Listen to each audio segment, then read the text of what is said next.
All right, ladies, it's your girl Angel 515-2010, and you already know what it is when I'm in this setting.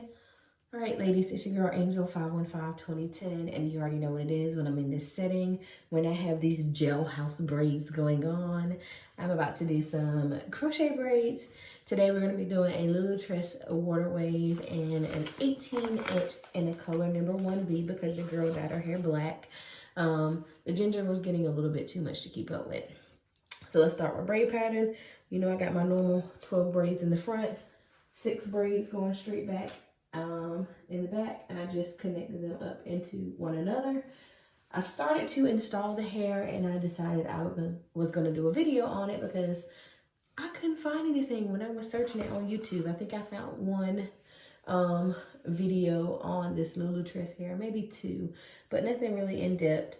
That talked about the hair or anybody really, you know, like leaving it a little bit longer and slaying it. Most people mixed it with something else. So I'm going to try the Lulutress just by itself. So this is what the pack looks like. It was $6.99 at my local beauty supply store, which is a little high, but I decided I wanted to do my hair at about 8 o'clock at night, and that was the only beauty supply store that was open, so that's where your girl went. This is what the strand looks like fresh out of the pack. It is really thick. So I will split this once for most of the hair install. I will leave a few strands full just to give it a different variety. So like this is a full strand. This one is one that's already been separated. So basically for the full strands, take my crochet hook, place it under the braid. I latch the hair on, pull it through.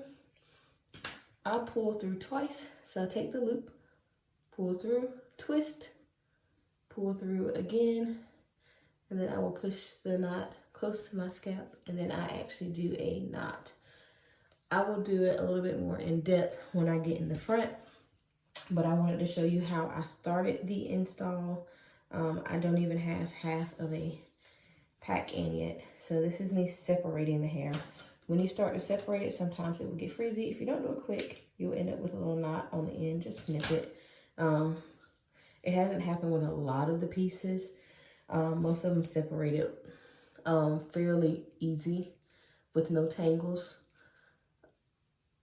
I think I've had maybe 2 that went into the knot on the end. So with those, I just snipped. But I will let you know once I am fully finished with the install how many of those knots or tangles. It is in an 18-inch, so I'm trying to back up. It's fairly long, just install it straight out of the pack. I will not leave it this long. I'm just leaving it like this for the install. I'm thinking what I'm going to do is leave it the full length in the back for the install, and then when I get to the front, I'm going to cut it in half so that I won't have to do as much cutting and layering up there. It'll kind of already do it. So strand number 2. See how that one just pulls all the way apart? That's how most of them did. Like I said, I did have 2 that went on and tangled up. So I'm going to finish the install. I will come back, let you know where 1 pack of hair gets me. I have 4 packs of hair that I purchased. Hoping that the 4 packs will be enough. Especially since I'm going to be cutting it in half in the front. Traditionally, if I cut the Lulutress water wave in half when I install it, because I don't like it really long, it's like a natural curly, so I normally like it about shoulder length. I normally only use 2 packs of that, so I got 4 of this just because this is my first time using the Lulutress, and I wasn't quite sure about it. But I will come back when I have 1 pack fully installed, just so you can see where that got me. I'm hoping 2 packs in the back, and then 1, maybe 2 packs in the front. But we will see. All right, ladies. So this is 3 packs of hair put in. This is what the back is looking like. As you can see, I'm looking really lioness. I'm not going to leave it like this. I'm going to shape and frame my face. I'm going to cut a lot of the length off, but I had to leave it this long to get the tapered look that I want. In the front, I cut the hair in half. What I did on this side, see if you can kind of see a difference. What I did on this side versus this side was I installed my bottom 2 cornrows. The back, I did the full 18-inch hair, and then I started to do the splitting more towards the front of my face, but I did install the full length pieces towards the back of those braids, and then the 2 front braids, I did the 18-inch fully. On this side, I started cutting it in half and doing the half split hair all the way over.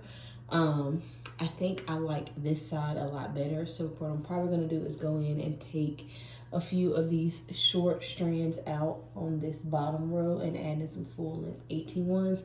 That way when I cut my layers and frame, I want a little bit more length right here. So you can see how it's a little bit longer and fuller on this side, a little bit thinner on this side. So trial and error. I thought about it when I got on this side and was like, ooh, I should have left it longer, but that's why this hair is cheap, and I can just take these few little short strands out right here, probably this little section right here, and just replace it with the full 18-inch strands. That way, once I cut my layers, I can get the thickness I want. But I have 3 more braids, 3 more braids to do on this side, and then I will leave my 2 in the middle that I'm going to do my invisible knot on to come back on camera and show you guys how I do that. See you in a little bit. All right, ladies, so it's your girl Angel, and I am back. I have just these 2 braids that are directly in the middle. I have my other hairs clipped back just so I can see a little bit better. I have my mirror that is right above me, so if you see me looking up, that is what I am doing. I'm going to be doing the invisible knot method right on these 2 braids. So I have my hair already split in half. Like I showed you earlier in the video, I'm going to be splitting these strands into 3s right in the front, tapering them just like I did before. For the invisible knot method, I'm going to take my crochet hook and go under my braid, in towards the braid in front of it, latch it onto the hook, close the hook, and pull it through. When I get to this hair, I'm going to take one of these strands and pull it through, pulling the knot tight so that it can fall over.